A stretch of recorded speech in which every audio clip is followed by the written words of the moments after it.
Hello and welcome to another edition of Capital Calculus. I am your host, Anil Padmanabhan. President Donald Trump has dubbed India as the Tariff King. President Trump and his team are particularly miffed that India is not allowing the import of genetically modified crops. India, on the other hand, has dug in its heels and said that it cannot take any decision that will compromise the livelihood of millions of farmers. Have both sides, with these extreme positions, created an impasse in their trade negotiations. At the same time, is India missing the woods for the trees by focusing on protection rather than creating a competitive nature for Indian agriculture, just like it is attempting in industrial products? To answer all this and more, we have with us Professor Ashok Gulati. He is the former chairman of CACP, or the Commission on Agricultural Costs and Prices, a renowned agriculture economist, a professor at Icrier, and an earlier guest on the show. Welcome, Mr. Gulati. Thank you. Thank you for having me. Sir, I wanted to begin with the President Trump's allegations. Is he right in calling India a tariff king? Well, on the question of tariff king, we have looked at the G20 countries, which produce about 85% of GDP, 75% of the global trade. There is some truth, because you have to go a little deeper into different commodities and the way WTO and others give the tariff structure of each country. So you look at the simple average, but you look at the trade-weighted averages, and then you look at agriculture goods separately and non-agriculture goods. But overall, on the trade-weighted average, India is amongst G20 countries has the highest tariff structure. Compared to US, it is almost 4 times, 5 times than what is there. For all goods, it's like 16, 17% simple averages. Trade weighted is about 13%. US is at 2 to 3%, and many other countries are in between. So when President Trump is saying India is a tariff king, there is some truth in that. What about agri-goods? Agri-goods is the real tariff king, because our trade-weighted tariffs are 64% plus. 64% plus compared to US about 4%. Many other countries, including China, about 13%. So we are way, way above any country, literally, definitely amongst G20 countries. And then when you look within agriculture, this is the trade-weighted average, but 64%. But when you look at specific commodities, walnuts could be at 100%, for example. So there are several commodities which are even aberrations, I would say. I'll give you one little example, that rice. We are the largest exporter of rice in the world. Out of about 61 million tons of global trade of rice, India is exporting about 20 million tons last year, 24-25. But we have an import duty on rice of 70%. There's no logic. So, almonds are coming into the country at 13-14% duty, and 90% literally of almonds that you are consuming in the country are coming from California, and that duty structure is 13-14%. It's in when you convert it in ad valorem, because it is 100 rupees per kg. But walnuts at 100%. What is the logic? I don't understand. So this, I submit that these are irrationalities, aberrations in our duty structure, which have no meaning and no sense. It's high time to rationalize them, to streamline that. You may need some protection here, there, but overall we have looked at last 20 years analysis. Our agriculture, 80% is pretty competitive globally. There could be years when you are importing the same commodity, there would be other years when you are exporting those commodities, and you may need some protection on them. But the policy instruments for those are different. You can have a tariff rate quota or variable tariffs and so on and so forth. So the question is, somebody has to look in the Ministry of Commerce in a dispassionate manner and bringing rationality. The type of reforms that was done in 91, at that time they did not touch agriculture. It was the industrial sector tariff reforms. So it was brought down. But during this government period, actually tariffs even on industrial commodities started going up. That's not a good sign. Actually, you should be investing in innovations and becoming much more competitive. But agriculture, unfortunately, nobody has touched. We are always hiding behind, we are a net exporter of agriculture. US is a net importer of agriculture. They are the largest exporter of agriculture, but they are even bigger importer of agriculture. So on the net, they are importers. So then, sir, is India right in digging in its heels and saying we will not compromise, we will not allow? This is only a posture which they are taking unnecessarily and risking the exports of at least $50 billion of exports of other commodities. Textiles, gems and jewelry, leather goods, shims. If the tariffs remain at 50%, India will have a big hit. It will have to bear the consequences of that, and there will be layoffs. And I'm hearing already in the textile sector, the layoffs have started. So, sir, you have also flagged another contradiction. India is not consistent when it says it will not compromise Indian agriculture. Edible oil. Mm-hmm. You have often talked about how edible oil, India is, I think, 70% of India's consumption is 55 to 60%. Saying that agriculture cannot be exposed to global competition, to imports from anywhere, is a wrong statement, because India's imports of agricultural commodities last year, FY25, is $37 billion. Out of that, $17 billion are roughly edible oils. It's about 45%. So overall consumption of edible oils in the country that you are having, 55 to 60% of that you are importing. So saying that, we will not allow agriculture to be impacted by imports, well, 45 to 60% of your edible oil consumption is being imported. Are those farmers not bearing the consequences of that? So how is the edible oil seed farmer facing this? Because interestingly, the belt is Maharashtra, Madhya Pradesh, Rajasthan, Gujarat, all BJP ruled states. Well, over a period of time you adjust. And the fact is that, you can have your mustard oil or groundnut oil or, sesame and others. But nobody can produce the cheapest oil in the world as palm can produce.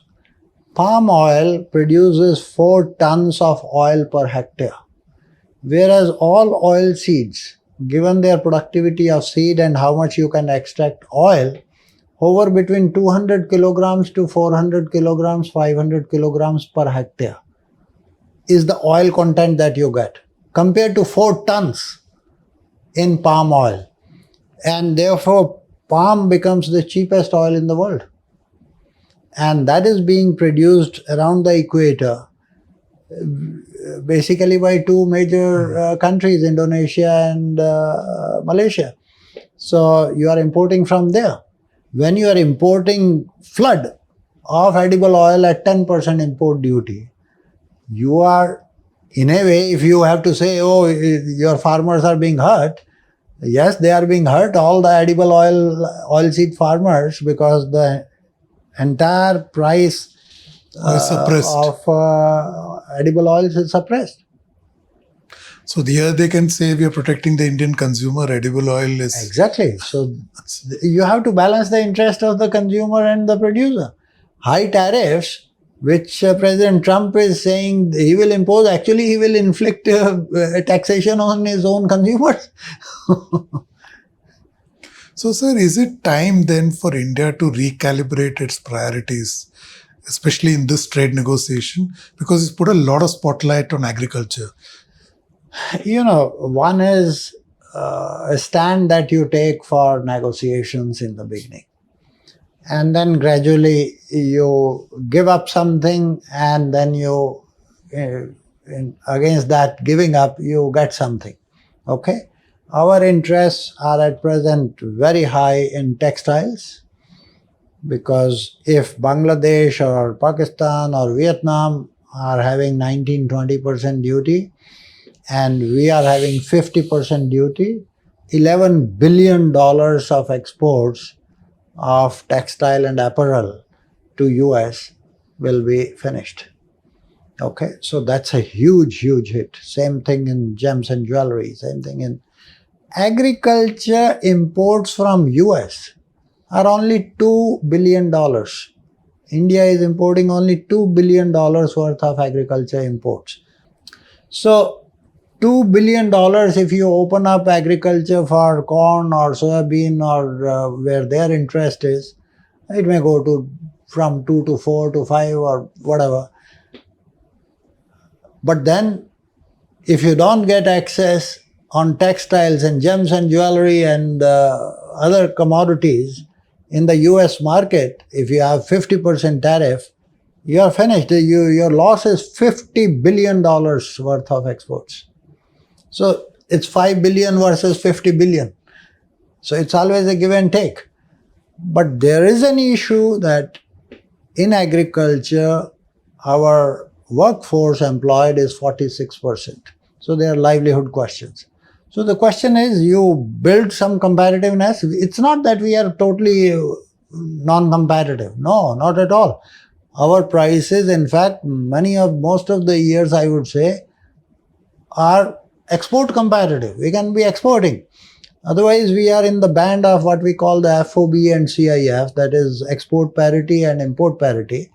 The import parity prices, even of corn in US, may not be very hard hitting to our domestic. Then there is the other issue of GM, whether we should be allowing GM or not.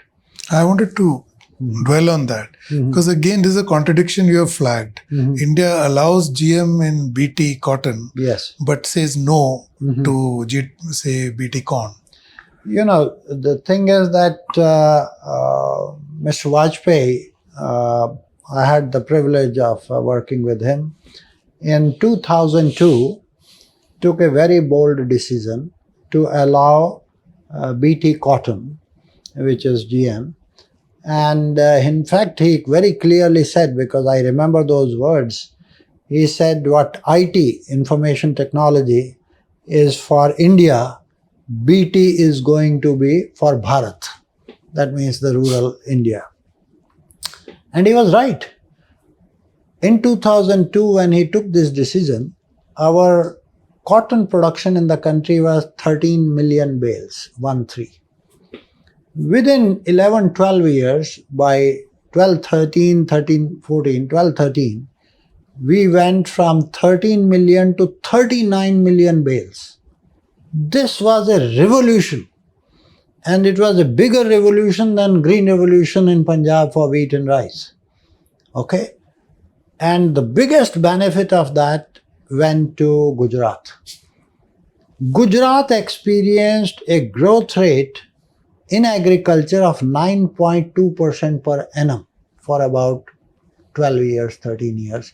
And at that time, Mr. Modi was the chief minister.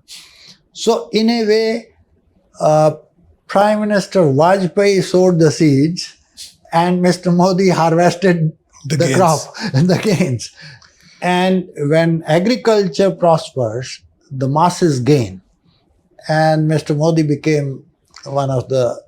So the obvious question then, why has India lost the plot on GM foods? This is where our great NGO community and some of the ideological organizations who want to take us back to 2000 years, the way we used to produce food with, before 1965, literally we were producing organic food, hardly any use of fertilizers or chemicals and other things, and we were starving to death.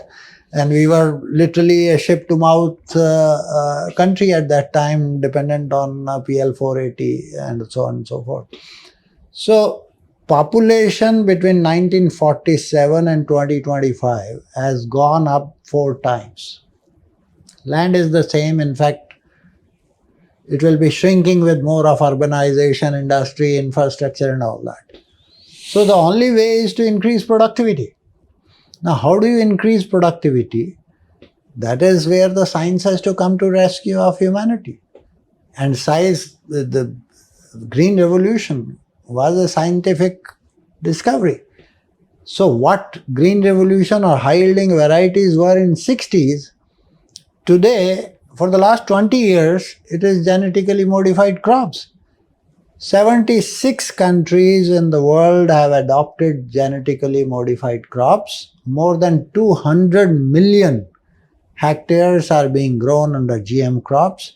I'll give you the example. In US, for example, the corn, which is a controversial thing today, the productivity of corn is about 11 tons per hectare. You drive from Illinois to Iowa, it's all corn fields, and the productivity is about 10 to 11 tons per hectare. In our country, productivity is 3 to 3.5 tons per hectare. What about Europe? Are they adopted GM or they are? They have been also sitting on the fence, and that's where many of them, but now they are going towards gene editing. The next revolution in agriculture is gene editing. What's gene editing? It's you edit the gene and put some nutrition, better nutrition in the crop itself. So how is it different from genetically modified? In genetically modified thing, you take the gene from a different source totally and cross it in this genetic formulation of the crop's DNA. Whereas,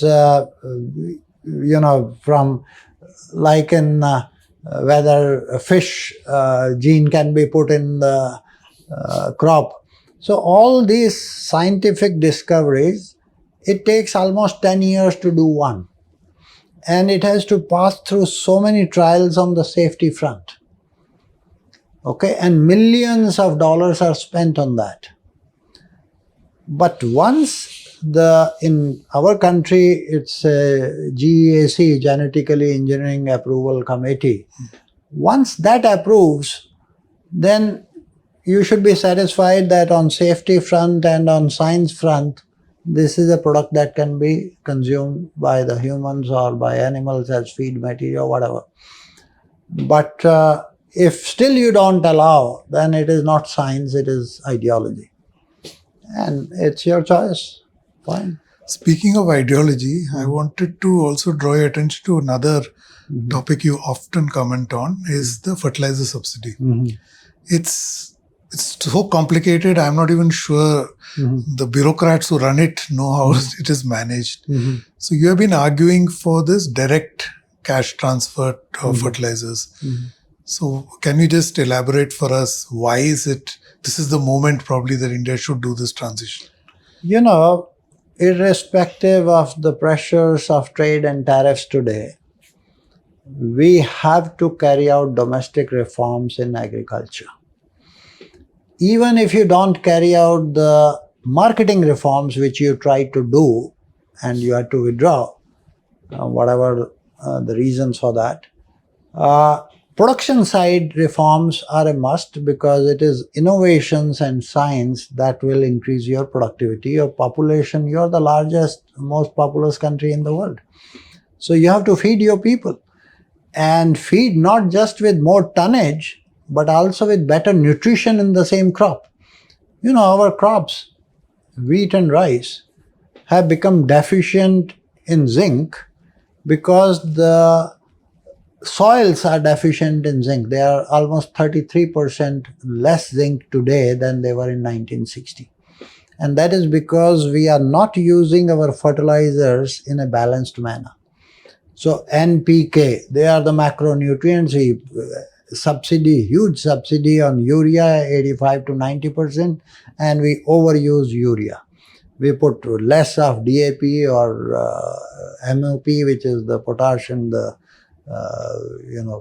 phosphate, but the micronutrients like zinc are neglected because they don't come under the subsidy scheme.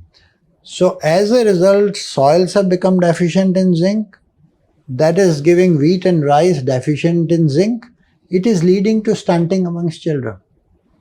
And excess of urea, nitrogen, is leading to another problem, the diabetes, the thyroids, Cancer. and even cancer. So there are ample studies showing that high doses of nitrogen are not good for your health. So you're saying directly transfer, then they decide. Now, what is the situation? Today, the budget of fertilizer subsidy is bigger than the entire budget of Ministry of Agriculture. The Union Ministry of Agriculture. Union Ministry of Agriculture. You need to take that over or merge the two ministries, chemical and fertilizer, with the agriculture ministry, because it is for the farmer.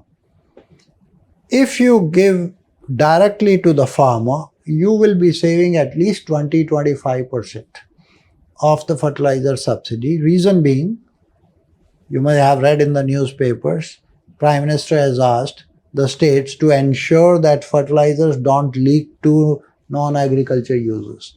When you give 90% subsidy on urea, plywood industry, glass industry, even your neighboring countries, urea is being smuggled out.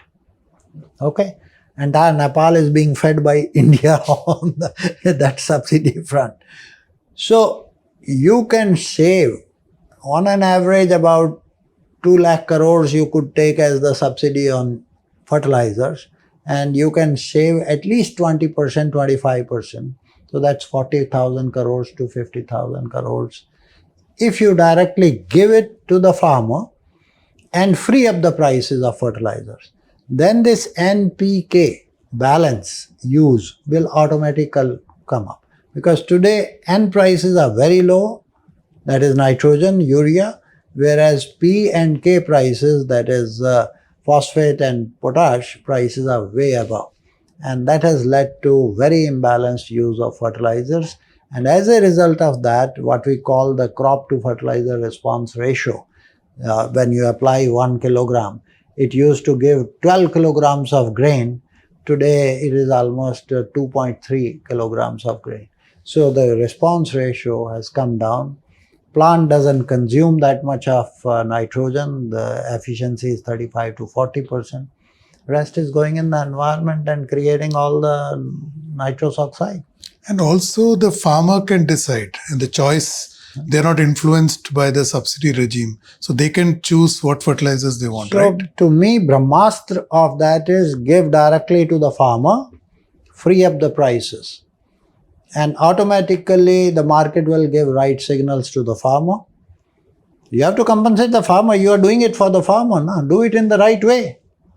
So I think if they can do this, food and fertilizer subsidies are the biggest budgetary concerns. If they can reform these two, I will salute this government that they have done a great job in the agri-food space. So finally, sir, is it that Indian agriculture is the third rail of Indian politics for two reasons? One, the sensitivity, like you said, it's the biggest employer. Secondly, it's a state subject. So the union government has to tread very carefully, as we saw with the farm laws. So is it time to resolve this third rail? Firstly, is it the third rail? Secondly, is it time to bell the cat? You know, there is no doubt that agriculture is a sensitive sector. One, because of the livelihoods of the largest workforce, still dependent on that. Secondly, you have such a huge population to feed, so you must ensure that enough food is there on the table. But having said that, saying that it is a state subject, so center cannot do anything, no, I don't agree at all. Green revolution was not brought by the state. The white revolution in milk was not brought by the states. It was a central leadership, and ultimately the things will be executed at the state level, but the center has to take the lead. Today, if there is a negotiation going on, whether in WTO or with the US, it is the center that does. You can take the input from states, but I feel we have taken a very overcautious approach and try to hide behind huge tariff walls which are 10 times the US. Then naturally they keep on chiding India, oh, tariff king, this, that.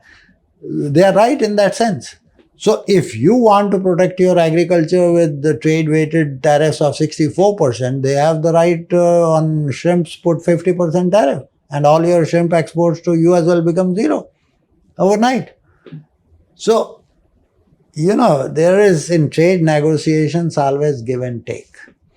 If you don't understand that, my worry is not only agriculture exports, but your textile exports, your gems and jewelry and others. And if we don't do our diplomacy and trade negotiations right, I'm worried about H-1B visas also. Because 70% of the gain of H-1B visas in US is going to Indians. And already some senators are shouting, it's a scam, this, that. And that will be a huge hit on India. The total hit will be more than $100 billion. We have not even included services exports. So I think we have to be very smart and diplomatic. We don't have the capacity to retaliate to the US on the same lines as China could do because of the rare earth monopoly literally they have. We don't have that type of card. As President Trump says, what are your cards? So we don't have those winning cards. So I think the friendship of Mr. Modi and Mr. Trump, if they can come together and resolve this, there are sensitivities, agriculture, they need to understand the US also. But saying, oh, not a bushel of corn will come to this country, that is hypocrisy. Because you have the GM in the country, cotton seed is being fed to the people, and the soya oil is coming into the country.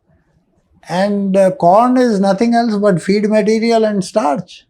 For the poultry. 50-55% is going for poultry use in the country, and another 25% goes for starch industry. So human consumption is very limited.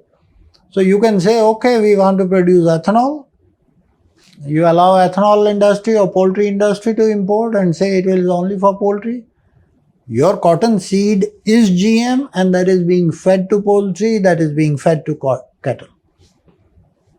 So this is where the hypocrisy comes, and you need to resolve that. Otherwise, the consequence of this, I'm afraid, can be very severe.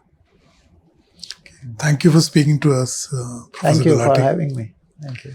So you heard Professor Gulati is very clear this is crunch time for India. Actually, President Trump may have done India a favor by putting so much of emphasis on agriculture.